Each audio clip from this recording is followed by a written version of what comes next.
प्रधानमंत्री अटल बिहारी वाजपेयी जन्मदिन अवसर में ब्रह्मपुर रामलिंग उद्यान में अटल बिहारी वाजपेयी प्रतिमूर्ति उन्मोचित होईछि।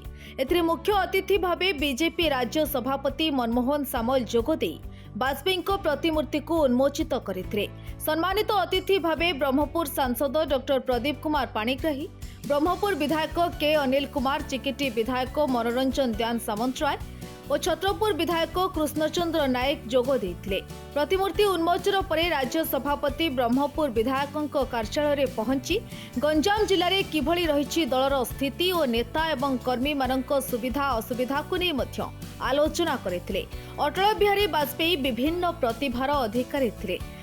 से एकाधार रे जड़े राजनीतिज्ञ, राष्ट्रनीतिज्ञ एवं जड़े महान विज्ञ व्यक्ति रही। भारत प्रति तांकर अतुट अवदान जोगु समस्ते तांको आदर्श रे अनुप्राणित होइछन्ति।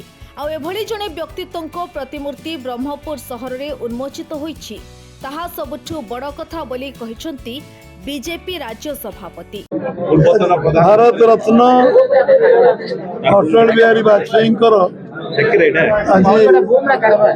जन्म जयंती शताब्दी समारोह से समारोह उत्सव आज पूरा देश सारा देशव्यापी पालन होची। केंद्र सरकार तरफ सब राज्य सरकार तरफ सुशासन दिवस पालन होची।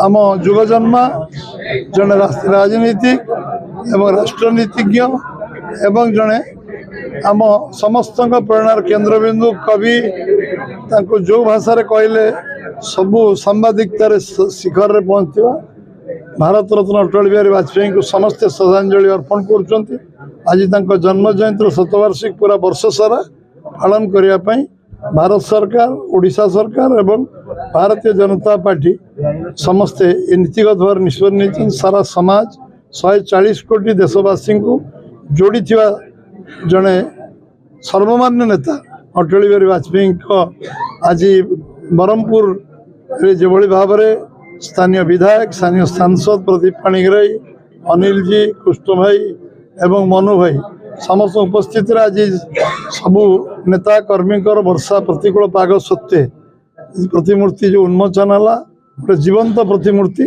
से राज्य तरफ ब्रह्मपुर मोर समस्त सहयोगी सहकर्मी सांसद विधायक एवं समस्त दायित्व थिबा कार्यकर्ता को मु अशेष धन्यवाद अर्पण करुच्ची।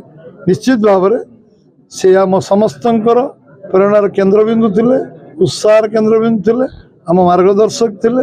आ सबुदिन मार्गदर्शक रहिबे से भली एक शतवार्षिक वर्ष सारा जो विभिन्न कार्यक्रम पालन हम आपण माने वर्षार कार्यक्रम खूब शीघ्र आपण आगे जन दिज्व सांबादिक संवाद संस्था को जन दिज्व। कारण ये वर्ष सारा सबू पूरा कार्यक्रम गोटे चूड़ांत निष्पत्ति आम राष्ट्रीय सभापति नाडा जी एप्रुवाल कर प्रधानमंत्री नरेंद्र मोदी स्वीकृति अच्छी एवं ये कार्यक्रम वर्ष चलो। ये आरंभ आज ब्रह्मपुर आरंभ है, भुवनेश्वर राज्य स्तरीय हम पुणी संध्या को सुशासन दिवस राज्य सरकार पालन करेंगे संध्या 6टार एवं ये सब कार्यक्रम आम मुझे निजे मन में मोर गर्व अनुभव सांगे बहुत वर्ष आम कम वाजपेयी कर सुजोग आमको मिली।